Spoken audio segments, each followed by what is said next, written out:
Hello, it is Thursday, June 27th, 2019. In today's show, dare I say, greatest podcast in the history of podcasts. Say it. Here. I think so. Say it. Get a once-in-a-lifetime interview with the Adam Pac-Man Jones. Yes, that Pac-Man Jones that you were thinking of gives us an entire conversation about everything that you've ever heard about the guy. I think you're going to maybe potentially flip your stance on how you feel about Adam Pac-Man Jones after today. 100% agree with that. Todd's ex-cop, he did after the conversation. Also, an incredibly inspiring story. Another one, back-to-back, after the Maurice Claret interview. Today, we have Ryan Shazier joining us in front of a live audience in Pittsburgh, Pennsylvania. Then, we wrap up the show with something we do on a very regular basis here. We break down the entire Orthodox Jewish religion with an Orthodox Jewish man. You're going to want to be... When I say this, I mean this. You're going to want to stick around for this. Yeah. Think about 10 dummies questioning an Orthodox Jewish man about his religion from beginning to the end. It gets hilarious. It gets informative. It's educational. And to be honest, Zito wasn't the dumbest person in the convo. Isn't that right? Yep, that's very true. Thank you.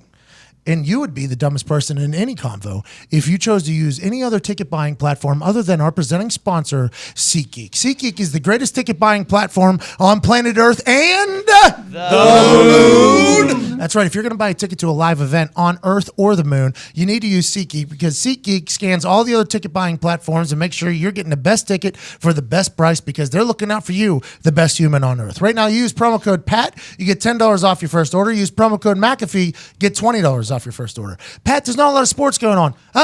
En contraire, mon frere. There's about 7,000 baseball games happening right now. And even if you're not a baseball fan, a day out at the park is a good time, especially whenever you're getting tickets for a very low price from your friends at SeatGeek. Use that promo code McAfee, get $20 off. You could probably get into a Pittsburgh Pirate game for free. Free. Why wouldn't you do it? Why wouldn't you? Why wouldn't you try? Promo code PAT, get $10 off. Then any stand-up comedy event, like for instance ours that happened this past weekend, maybe a theater show, maybe anything that you could think about with a band, SeatGeek has the best tickets available. Promo code PAT, $10 off your first order. Promo code McAfee, $20 off your first order. Ladies and gentlemen, without further ado, speaking of Christmas, we got into a full conversation with a guy that's never celebrated it. And I think you're going to find this more intriguing than you could imagine. I honestly, when I say that, I mean it. Oh, yeah. You'll learn a lot. It takes a little bit to get in there, but just go ahead and dig your heels into whatever. If you're in your office, go ahead and just strap in. Answers to questions that you yourself want to ask, they're answered right here. Oh, yeah. I think that is a factual Seriously, statement. I've been that way. I'm 50 years old. I've had questions about it. Just never went out and asked. I listen to Klein, answers. Bang. Ladies and gentlemen, hashtag Endgang, hashtag Endgame. Send us some things you want us to talk about in the future after listening to this interview. And I hope it piques our interest and has us going because right now, sports are dead. Sports are dead. Dead time of the year. Got great interviews coming up, though, from this Baha Mar event I'm going to this weekend with the boys. I can't wait for you to hear that. Legends Week's coming next week. We got an interview with Kirk Herbstreit coming up. But this conversation is going to be one that you're going to be like, never knew I wanted to know about that. Look at that. Oh, my God. Beth Chapman's dead. Yeah. We play a song here if you R.I.P. want me to play it real quick for you. We played an R.I.P. song before you. Before we got our microphones. Yeah.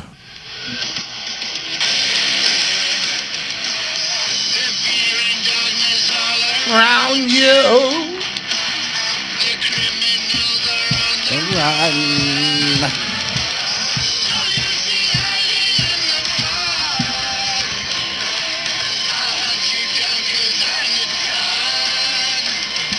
I'm the dog, the big bad dog, the bounty hunter, bruh.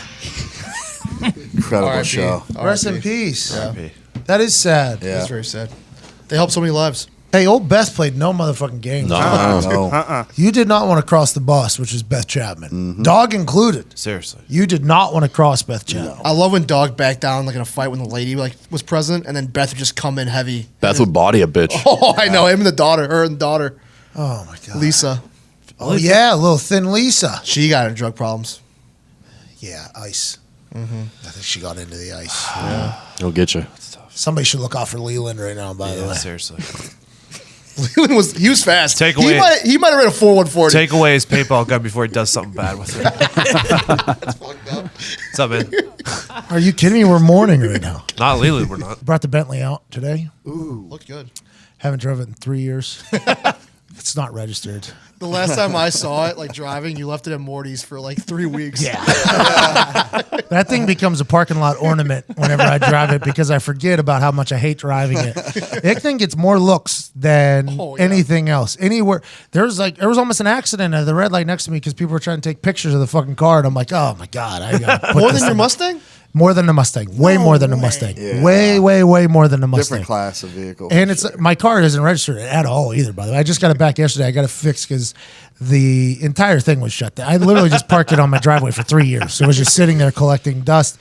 I sent it to Graham Rahal and his brother at the Rahal Performance, which is, shout out to them. I don't know how long they're going to be in business for, but if you're in Indiana and you need your car fixed up, they do it quick. They turn it around. I just finally looked at it one day while I was walking Chuck, the little fucking corgi that shits all over the house still to this day. Oh, no. I was walking him around and I saw the Bentley sitting in the driveway. I was like, you know what? Maybe I should drive that thing someday. You know? I mean, it's a pretty expensive car. Yeah. I bought it after my first comedy tour. It was comedy money. I felt pretty good about it when I bought it. It was just a flex for me and myself and I. And I looked and I was like, I should get that fixed. So I texted Graham Rahal and I was like, how long will it take this thing? And they're like, we'll get back to you in 3 days. I was like, all right. So I sent it over there, got it back in 3 days. Drove it this morning. I saw probably 40, 45 cops. I saw 40, 45 cops. I saw a cop behind me, right behind me, and that thing has got stickers from 16 on it. I saw the cop pull out a cell phone and take a picture of it. I'm like, well, I'm getting pulled over. And then just went around me and drove off. And I'm like, I wonder if he's going to look at that picture later and be like, this motherfucker, that thing wasn't right. Probably texting his wife. Look at this car I saw. This fucking Bentley driving down Pendleton Pike. Do you have a power ranking of all your cars? The Ford F-150 is number one. Ford F-150 is number one. Mostly because it has the juice. It's big. It's comfortable. It's my day-to-day. I'm not scared to drive it. Yeah. And for those that are listening at home, I've always been a car guy. I've always enjoyed cars and homes. It's been my entire life. When I was a little kid, I used to look up on the hill, and there was this one very rich person that lived up on the hill, and he just had these new cars coming in and out every day. And I was like, oh, I want one. I want one of those one day. I want one of those one day. So I became a car guy, and I have a lot of cars, and I won't get rid of any of them. I won't sell them for some reason. I should. Everybody tells me, just sell it if you're not going to do it. Like everybody, that Bentley sat there for 3 years. They're like, just sell it. Just sell it. I'm like, well, I don't want people to think I'm going broke, so I'm selling it. You know what I mean? So I just hang on to it. I'll just let this thing sit and waste away, basically. But the F-150 is number one. Absolutely number one. The original Escalade now that has black mold in it that cannot get fixed, that thing is 1A. That thing, Really? yeah, Wow, let's go. That thing, I drove that thing like a Honda Civic. That is the greatest. That is the greatest vehicle I've ever had. It's for the memories more than anything, right? Yeah, it's sitting down there by the barn. Can't do anything else, right? Actually, can't open it. It's toxic. Like they said, I could potentially die. Black plague's in it. Yeah. Well, I don't know if it's a black plague. It's black mold. Black mold. That's what for started sure. all that, yeah, with the rats. They teamed up together. People forget that. People do forget that, don't they? Smart. Yeah, it is smart. So that one is number 1A. Then I think the Tesla has to be right there next because it's such a joke. It's a joke. I only bought it as a joke. I was like, this is a joke. And I buy it, and it's the fastest golf cart in the history of... That's what it is. It's like you're on a roller coaster. Yeah. The thing goes from 0 to 80, literally with just one little... And there's no gears, so it just goes. I don't drive it anymore because I get car sick. Every time I get in, I make myself car sick, so I can't drive that anymore. Shelby is probably number 3 if I had to guess. But that thing hasn't been registered in a couple of years either because I wrapped it around a tree in my driveway. So that thing got all fixed up by Graham Rahal and the boys. Sam has this Audi we just got. I like that a lot. I like the Audi a lot. Right. You can put the Harley in there somewhere too. Oh, the Harleys they're in their own class. They're their toys. The Harley is in the toys. Toy class. You They're got in the that Honda dirt bike too. I got a Honda dirt bike that I've never turned on. I have no idea how to turn it on, but all I want to do is just DMX Rough Riders Anthem wheelie right down the middle of fucking Meridian one night. That's the only reason why it was purchased. Haven't turned it on. I'm great with money. I like Sam's Audi though. So I bought her an Audi for her birthday last year. She turned 30. I bought her this car, and it had this Audi driving thing on it where if it got close to a line, it would center you. Yeah. Terrible. I hated the car. I literally almost gave it back immediately because even the way I drive, I am a loose driver, but I don't get in accidents except for with trees in my front yard when I'm trying to drift it around my fucking circle in the front, which is not a good decision. Well, you live and you learn. But if you get anywhere near like a line, it would like recenter you. So I was like getting sick, like I was fighting the car basically the entire time. Found out how to turn that off. It was deep in the system. That became an immediately good car. Gorman, you're a big Audi guy. You love the Audis. Love them, yeah. Yeah, Good car. you're an Audi guy through and through. When I drove Sam's car home for you from the dealership, because you were away on vacation, you were surprising Yep. her with it for her birthday. Yep. So I had to drive it from the dealership to your house, and the person followed me. I said, "Hey, I'm going to go the back roads because there's not a chance in hell I'm going to crash this motherfucker." So I'm going the back roads and go down that one hill on Sargent Road or whatever it is, and then deer. Oh, right out. Are in you front of me. serious? I don't know if I ever told you this. No, I'm learning this right now. Deer. And I hit the brakes, and I'm like, Jesus Christ. And I start to go again. Deer from the other direction. Oh, Boom, my like they were God. traveling together, or if it was the same one, I don't know. And I must have sat there for 5 minutes, just like They're such pricks, dude. sweating, like I don't want to go forward right now. Like fucking what? This I deer didn't runs know into that. the side of That me. is hilarious. Was there a deer crossing sign? No. Oh, those assholes. I know. Yeah, this is not where they're supposed to be moving. The deer do not respect those signs. They They don't. do not. Yeah, Not at everybody all. talks about No, they're humans, terrorists too. and everybody talks about humans not following rules. What about the deers not crossing where the deer signs are? What about that's them? fucked up. You know what I mean? Yeah. Follow the rules here. That's what I'm you know what I saying. mean. And whenever you're in the north and it's like a moose crossing, like I'm going to expect that moose to cross just there, Right there. and only there. You have your land, we have ours. We've taken a lot of yours. That's on us. But at least follow our fucking rules. What animals have crossings? Bear? Bear Yep. crossing? Yep. Horse crossing? I've seen ducks. Duck crossing? Amish have them. Yeah. Yeah. They do. Amish crossing. The Amish. The School, Buggy school crossing? crossing? That's Yeah. a kid, though. Yeah, those kids. Blind, deaf Oh, gosh. deaf and blind kids have them. You didn't get mad about that? They, like, single them out? No, they say in this neighborhood there is a Yeah. deaf child or something like that, or a blind kid. Correct. Yeah, and I think it's At least probably. put their name on it, you know? Is that all right? No, I was laughing about something else. What are you laughing about, Nick? Just types of crossings. Go on. Zito's mom. I don't get it. Golf cart crossings. There are golf cart Seen crossings. those? Yeah. You think the Amish should use sails more often? Give I the think horses so. a break. I think so. I Well, agree. we saw a horse on our journey back to Pittsburgh coming through Ohio. We saw the Amish taking off. Yeah. That's all one big racket, right? The Amish are Amish? just all one big racket. It's fine quality, so. though, I think they're selling good quality They're stuff. not. I think Yeah, they but- used to. They're upselling it now too. It's Yeah, all, like the markup that is- one guy we stopped at that one gas station. He had those wicker baskets, and I was like, "What type of deal we working?" He was like, "No deal. We lost his work." horse. He was like, "He's had a little fucking buggy there, no Oh, horse." he wouldn't haggle? He wouldn't haggle at all. Wouldn't even move at all. These fucking millennial Amish, I'll tell you what. I know. I don't like it. I thought that's what we're here for. You're in front of a gas station that's selling fucking pizza. Yeah. You at least need to haggle with me on this wicker basket. Ain't nobody buying this thing. I see that it's fully stocked right now.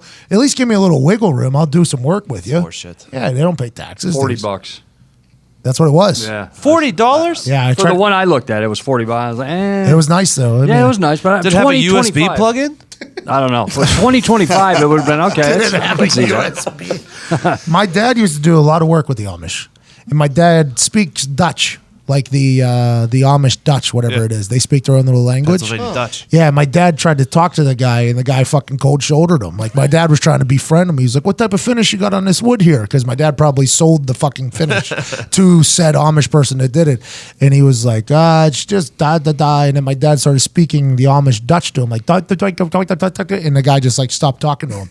And I was like, "Is there any fucking wiggle room on this?" He was like, "No, we work hard on it." And my dad and I both looked at each other like, "Well, fuck this guy." Yeah, Tim McAfee was just trying to have a little Amish conversation. It's like whenever I go, "Aquí estamos, mi amigos," and they all go, "Sí, yeah, bien, eh." I'm like, "Yeah, my guys, whatever we can do." Did that this morning. You know what? They put a little electricity in their lives, maybe a little bit happier. No. What are you talking about? The Amish? Yeah. Yeah, I mean, They, imagine. they literally just hustle the entire system. They scam the entire system. They pay no taxes. Yeah. They do whatever the fuck they want. There's no rules out there. And then they just go out into a little shed in the backyard and watch NFL Sunday direct ticket. A lot of McAfee fans out there in the Amish community, I learned. I'm a big fan of that. I like them. There's good people to have on your side. Jeremiah's? Oh. Yeah, they can shoot. I'd rather have the Mennonites on my side than the Amish. Though. Whoa, dude. Why? How about the woman? That makes no sense to me. The Mennonites make no sense to me. I couldn't hold that one. Go on, Todd. No, I just don't think like they do have everything that we do. The Same option, rules as yeah. we do. Are they the curly ones? the what? Curly. No, It's Jewish. You're That's talking the about Orthodox the Jew. Orthodox Jewish faith. But Go on, continue on with Yeah. the Mennonites. I just don't know why, if you have everything that we do, why is your only rule that you have to have bad haircuts And dress terrible. clothes that you make your mom makes? Yeah, and why do you have to ride in the back of vans? Builds character, builds grit. I guess. Gritty I bunch. don't know. Man. Diseases too, I think. Yeah. Builds a lot of that. So you just thought Orthodox Jews were Mennonites? Well, I didn't know. That's There's modern Orthodox just Jews took. too. I just took a swing there.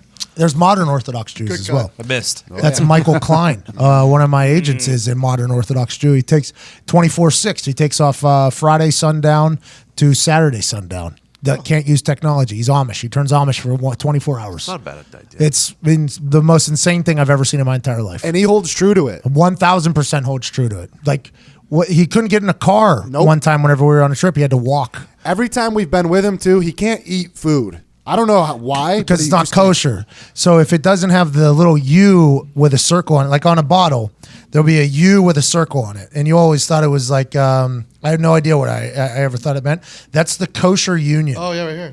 or the Orthodox union. It's So that just means it's been blessed by a rabbi? yeah, somehow like he's allowed to It drink was anything. prepared the right way. Yeah, with a U with a Not circle. necessarily blessed. Fucking rabbis just at the smart water plant. Hey, their prayers do sound like that I know, though. I know. We were at that wedding and the eldest statement there came out and did an entire I thing. would just always keep a rabbi nearby. I was like, I really want some pizza right now. Rabbi, please. Hold on, I want to call him for the show. I got questions. Ladies and gentlemen, to answer all of our questions, Mr. Michael Klein of CAA. Mr. Klein? Yes, sir. Okay, what does the U with the circle around it on my smart water mean? It means that it is certified kosher. That is kosher water that you're drinking. Okay, so Todd McComas asked, does that mean like a rabbi went in there and blessed the smart water factory, or what does that mean? No, what it means is that Are you sure? a rabbi was there to supervise the process to ensure that it was just using kosher ingredients. Obviously, in water there aren't any non-kosher ingredients; it's just water. But that there wasn't anything that is non-kosher that was used to bottle that water. Okay, and you are a modern Orthodox Jewish man, correct? Everybody has got a different definition. So I identify as a modern Orthodox Jew. There are plenty of people that have different definitions as to what that means. So again, I believe I am a modern Orthodox Jew, but I understand that different people have different definitions as to what that means. You identify with them, that means you can use either bathroom. No comment. Right, exactly. I can use the Orthodox bathrooms or I can use the conservative bathrooms. They're both kosher. Right, exactly right. I would like you to know that we all, if you identify as it, we believe you, man. Quick question. What separates you? You're a very tolerant podcast, that's why. Goddamn right. So I don't know if I should say that when we're talking about the goddamn. That's on me. Yeah, please don't. I'm offended by that. Yeah, well, there's a U on that. There's a U with a circle on that. Goddamn. Okay, so By the way, just 1 second. I'm sorry. Let me that U with the circle around it is actually an OU. It's a U inside an O, and it stands for Orthodox Union. That's what that symbol means. So it's not just a U; it's an OU. Nice. okay, well, you guys are right here on my smart water every day. That's awesome. What separates you from the curly sideburn New York Jewish? Is that the modernness of the Orthodox Jewishness? Probably, although honestly, not much. Not much. Again, in the way I identify as a modern Jew, as a modern Orthodox Jew. So we all keep the Sabbath. We all keep kosher. To a different extent, right? To a different extent, somewhat. But those folks, and again, I hate generalizing anybody, but I'll generalize a little bit for the sake of this conversation. They generally try to be segregated from the world in certain ways in order to protect their tradition, which is something that I think is admirable at times and a little bit concerning at times. But again, I'm generalizing, so I need to be careful with that. Whereas, again, I believe, and that's where the modern sort of comes in, that that we should live in the world and we should participate and we should contribute in a more meaningful way to not only Judaic but also to secular pursuits. Okay, so you That make sense? Yes, absolutely. You participate in the world on 6 days out of the 7 days out of the week. Exactly. One day is for family and spirituality and God. Exactly right. Am I right here when I say this? It is sundown on Friday to sundown on Saturday. You turn completely Amish. Is that correct? It's close to, again, I'm not an expert in Amish customs, so I think in the way that you're describing it, yes, basically we don't in that it's actually 25 hours, so it's a little bit before sundown on Friday to sundown on Saturday night. During those 25 hours, we don't use electronics, and what I mean by that is we're not sitting in pitch black during at night, but we don't engage with the electronics. So there's no flipping on and off the television. We're not flipping on and off lights. Like if it's on when Shabbat starts, we keep it on, and if it's not on, then we keep it off. Okay, so if I was to come celebrate Shabbat Shalom with you and the Klein family and the Modern Orthodox Jew, would I be able to turn on the TV for you guys like the Amish do? The Amish have like third party. Have like a third party operation that runs the saws for them and stuff like that. If I was to just so happen, pop over to the Klein Orthodox Jewish residence on a Saturday and just like turn on the TV, would that be allowed, or would that be kind of breaking Shabbat tradition? Before I even answer that, the idea of you coming to our house and sharing Shabbat afternoon or Shabbat dinner or Shabbat meal with us would be electric. We absolutely have to make that happen. Frankly, not only seeing you just interacting with the customs of the day, but also you interacting with my kids. Please, next time you're in LA, that is happening. Circle back to your question. That's one of the things that is not in the spirit of the day, right? It's not really in the spirit of the day to have you flipping on and off television so that we can benefit from it. So, are there folks that might be a little bit more lax on it? Yes, and I don't judge how they practice, right? Everybody's entitled to practice the way that they want. It's just not the way that we choose to practice. So, that answer, I think I did, right? Yeah, you did, absolutely. There's some questions from the room. Mr. Klein, we were just speaking, and what brought this on was Evan Foxy complaining about how you're never able to eat when you're out with everyone. Complained a lot. So I was hoping you could explain to the child what it goes into preparing kosher food. Was he complaining, or was he sensitive to the fact that I can't eat? Both. Oh, yeah. There was no complaining, okay? He's complaining right now about He's it. complaining right now. He was very insensitive Foxy. about you. Yeah, Foxy doesn't even know what kosher means. This guy is terrible. Foxy, you're a mensch. You're an absolute mensch. That's a compliment. That's a compliment. You were sensitive to it. So was that a question, or no? That's true, right? Because there are not a lot of kosher establishments in Indianapolis, and that's where I seem to be with you guys out a lot. Is in Indianapolis, and there are not a lot of kosher establishments. So again, I stick to the bread or chips and guac, something that I believe, something that I feel comfortable eating. Again, there are plenty of people that would describe themselves as modern Orthodox that wouldn't even eat the stuff that I do feel comfortable eating. So yeah, that's what it is. Basically, that the restaurants or the bars that we're in don't have a kosher kitchen. So even if a piece of fish, let's say salmon, for instance, is inherently kosher, and there's nothing non-kosher about salmon, because it's not prepared with a rabbi's supervision to ensure that no non-kosher ingredients are used, or it's not necessarily mixed with, let's say, I'll be dramatic, pig fat on the skillet or wherever it's prepared. Therefore, I just abstain. A little bacon wrapped salmon. Oh, right. Like that. Oh, all right. That sounds delicious, but honestly, I couldn't tell you what bacon tastes like. I can tell you what it smells like, and it smells delicious. Oh wait, so you can't eat any form of the pig because the pig is the lowest of Filthy animal. Creation. It's because it's non-kosher. I don't want to judge animals like you, Pat. I don't like judging things. So pigs may be wonderful creatures, but it's inherently non-kosher. So in any way you can prepare it, it doesn't matter. Is that because it's of not kosher, and I can't touch it? Is it not kosher because of what it's fed? No. So we're getting deep now. We are getting deep. Oh yeah, that's what we do on this show.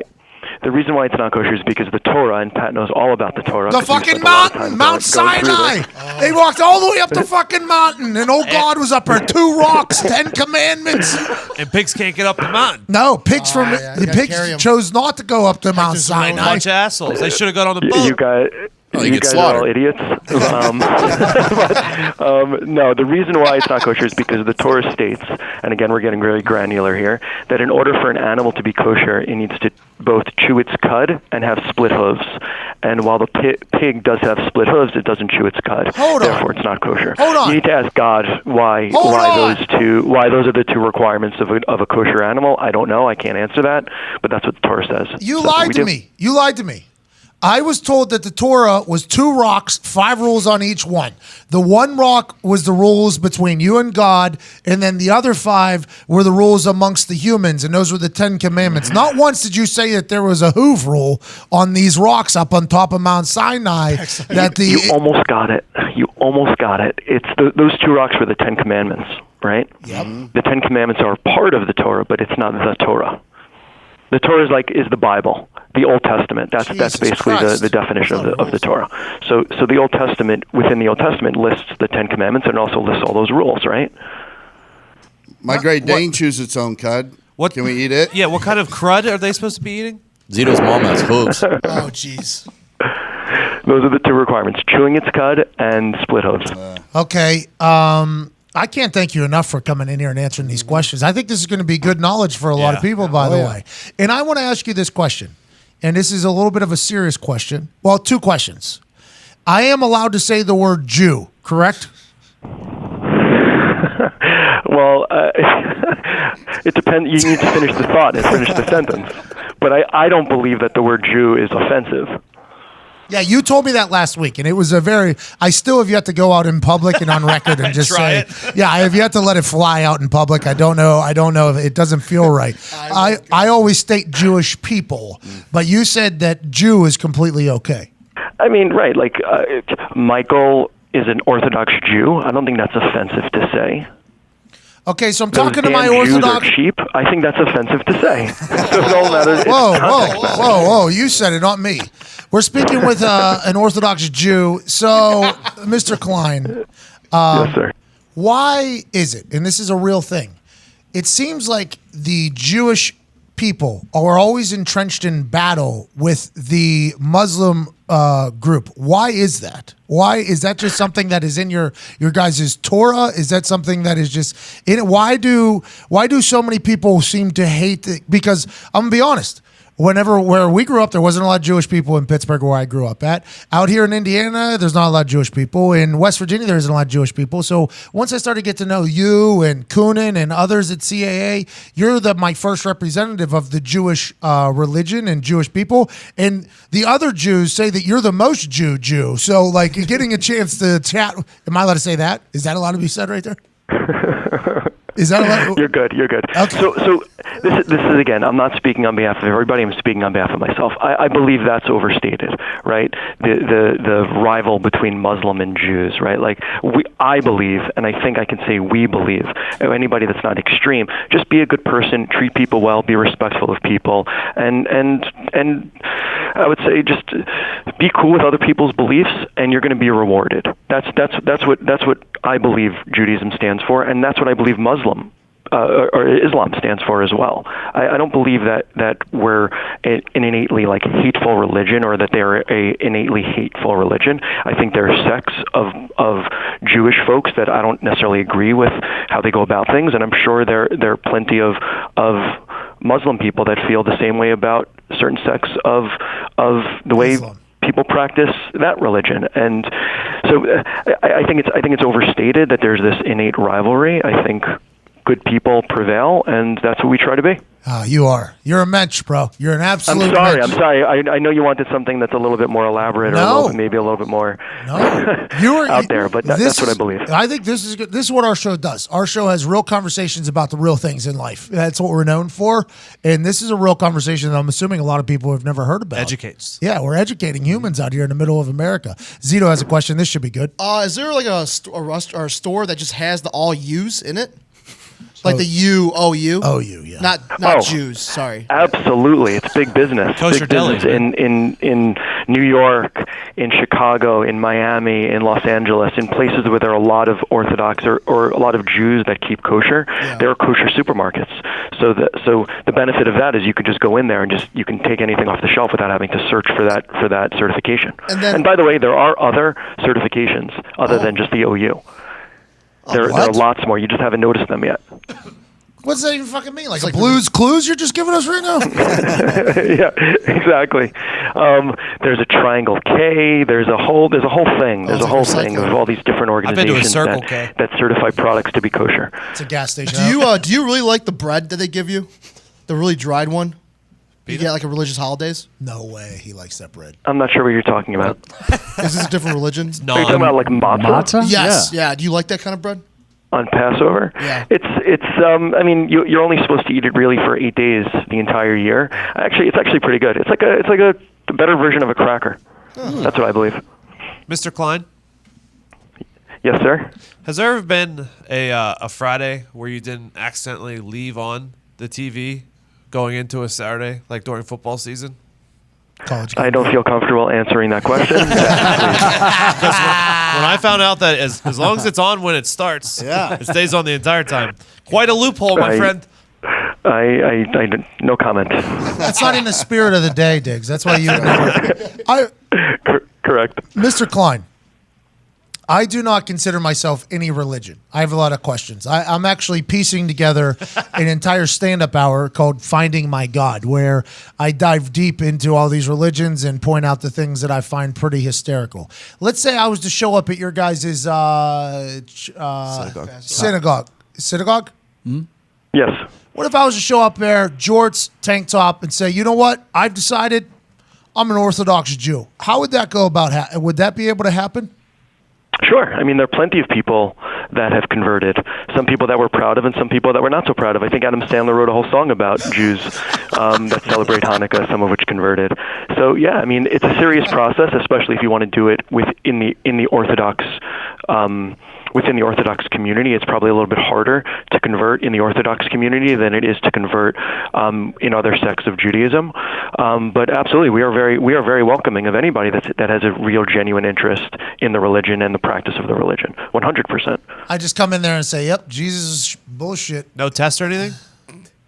Oh no, it's a whole process. It's a whole process of hours and hours of study and meeting with rabbis and stuff like that. George This Costanza does not happen just overnight. At least again in the Orthodox tradition. I can't speak to conservative or reform in their process, but in the Orthodox sect, it's a complicated, very, very difficult thing to convert. Can I get all the cereals in a kosher grocery store? Good question. Oh, yeah, like Cinnamon Toast Crunch. Is that kosher?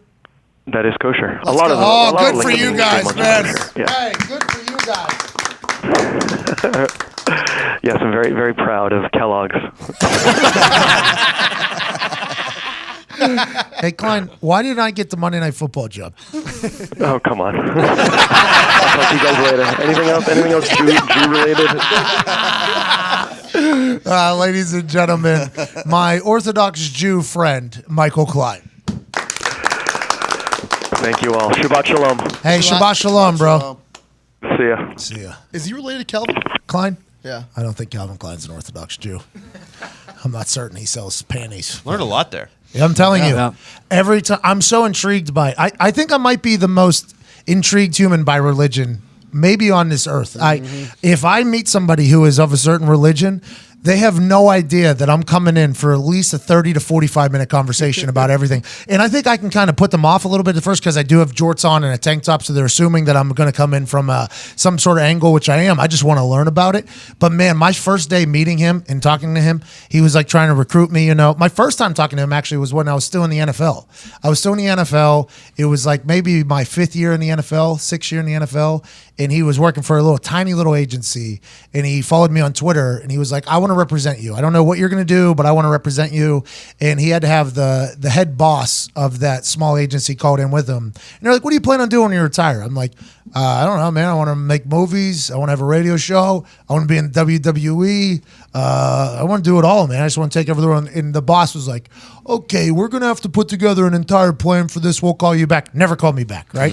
So they never called me back. So then Klein calls me whenever I retire, and he's like, literally like, hey, you remember I called you years ago. I want to rep. So Klein has wanted to rep me for a long time. So I appreciated him, and he flew out to Indy to meet me and chat with me, and we sat down and talked, and he was just, spinning everything about how CAA can do this and we can do this and we know these people now. He said, I'm new here. I was at a much smaller agency before when we called you. They didn't fully get it. This type of place will have the means to be able to do whatever you want to do. We can really figure out all the bullshit sell. You know what I mean?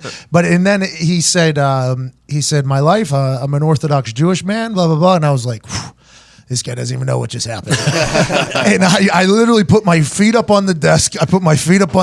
And I think he thought I was going to come at him as a place of judgment. And one simple question. I said, what does that mean? And that led to an hour and a half conversation about what his life is religious-wise. And then we walked out of the room. I think you guys were all here. And I was like, oh, I fucking like this guy. And I just learned everything there is to know, I think, about the Orthodox Jewish religion. I'm a big fan of Klein. I like Klein a lot, man. He's a good dude. But Foxy's 100% right. The guy can never eat. We're in Atlanta, couldn't eat. We're in Indy, can't eat. He can't eat anywhere we go. It's a wild scene. So the one thing he didn't answer was, does anyone know here what crud or cut is? Cud, yeah. Cud. It's like a cow. They get Chow. that foamy spit coming out of their mouth, and they just chew on it. Oh, so you just eat your own spit? Yeah, it's like a digestive thing. They swallow it because it speeds up digestion. So if I eat Spit or swallow. That's So like Tim McAfee doesn't really chew. He just inhales his food. Yeah. He doesn't chew his crud. Right. Got it. And then, That's good to know. so he said that a rabbi goes to the plant to make sure it's done appropriately. Probably when they're Pit building bulls. the plant, if I had to guess. So, I mean, that water plant could change its ways. How often does the rabbi have to go back and check out to make when sure I say this, I everything's mean this. copacetic? I think they stick with it pretty good. I think if they Once a week checkup? They're like fire marshals. It's a union. Just come in, Fire check marshal. it once a month. How many people we got in here? Yeah, grade. I like it.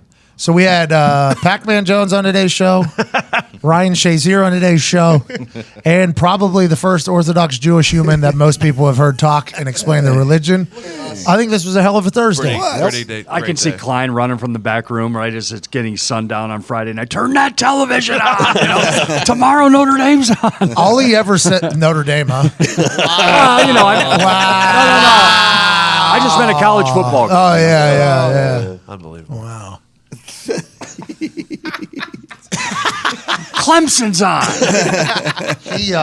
He sticks with it. He's because it's all in the spirit of the day. Because I'm always like, well, if you eat that, like, is God going to send you to hell? Like, because I'm like, well, if you do this, is God going to send you to hell? And he's always like, I don't know. Everything is in the spirit, Pat. Everything is in the spirit of the day. I'm like, okay, I respect that a lot. But you talk to the other Jewish folks that aren't Orthodox about him, they're always just like, this guy, the most Jewish guy we've ever been around our entire life. They call him 24/6 Klein. It's the fucking great. And the best is, like, Pat will be asking him these questions, and if, like, people are around, Pat makes sure everyone around, this guy doesn't use electricity one day of the week. Have you ever make sure heard- the entire people Have you know. ever, like, I think Sam Martin was at the wedding sitting on the one side over there. Yep. And I started, again, at the wedding, there was a lot of traditions happening that I've never seen before. So I'm intrigued by this. So I'm like, what the fuck did that guy just say? He was like, he's blessing the bread, Pat. I'm like, okay, I like it. And then everybody starts screaming, Mazel! I'm like, well, what are we celebrating? I know we're celebrating something. He's like, oh, he just blessed the wine. I'm like, okay, my guy. And then Sam Martin's like, oh, you understand what's going on there? And I'm like, Sam, you have no idea. This guy probably wrote this that this guy's reading right here. And Mike's like, I did not. And I'm like, are we going to have this conversation right now? We are. Sam, this guy doesn't use electronics all day on Saturday. And then obviously that piques Sam Martin's interest. And then all of a sudden we're right back in that hour and a half conversation. Every time. I love it. I think people should learn more about other people. Honestly, I think it's a real thing. I think ignorance usually is what leads to people hating people. And if you can kind of get rid of that, that's awesome. And I love learning about folks. That's why Austin Colley, same thing with the Mormon religion. We were in the middle of a strength and conditioning training program, and he was running right next to me. And I'm like, well, I don't know if we'll ever get this time again. I want to know everything about the fucking Mormons. I would like to hear it from beginning to end. And he told me everything, and then I go watch the Book of Mormon. And it's like, well, there's two different ways to describe the same. Two different ways to describe the same religion. That was awesome. Nice little Thursday for us. Yeah. Nice little Thursday for us. Great little Thursday. Shout out Pac-Man doing an interview. He doesn't do a lot of those. Shout out to Shazier getting a huge pop in Pittsburgh. And shout out to Michael Klein explaining the Orthodox Jewish religion to everybody. This is a good day. Ty Schmidt, hit the music.